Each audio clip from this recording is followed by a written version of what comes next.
আমি মাঝে মাঝে নিচে গাড়িতে বসে ভাবি, ড্রাইভার চালাইতে থাকে, কিন্তু আমি মাঝে মাঝে নিজে নিজে ভাবতে থাকি যে এরা গাড়ি চালায় কেমনে। বাংলাদেশের রাস্তা তো আর ইউরোপের রাস্তার মতো না, ঠিক না? কি খালি মাওয়ার দিকে গেলে একটু 4 লাইন, চিটাগাংয়ের দিকে গেলে 4 লাইন, টাঙ্গাইলে শুধু এলেঙ্গা পর্যন্ত 4 লাইন, সিলেটের দিকে তো 4 লাইন না, ঠিক না? আরো তো শাখা রাস্তা আছে, ঠিক না? চালাইতেছে কেমনে?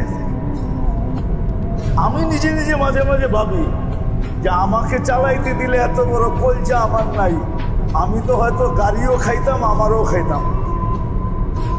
কিন্তু এ তো ঠিকই চালায় নিয়ে আমাকে গন্তব্যে নিয়ে যাইতেছে, আবার গন্তব্যের থেকে নিয়ে আসতেছে। এটাও একটা যোগ্যতা, কিন্তু কি সবার দ্বারা কি সম্ভব নাকি? কি বলেন?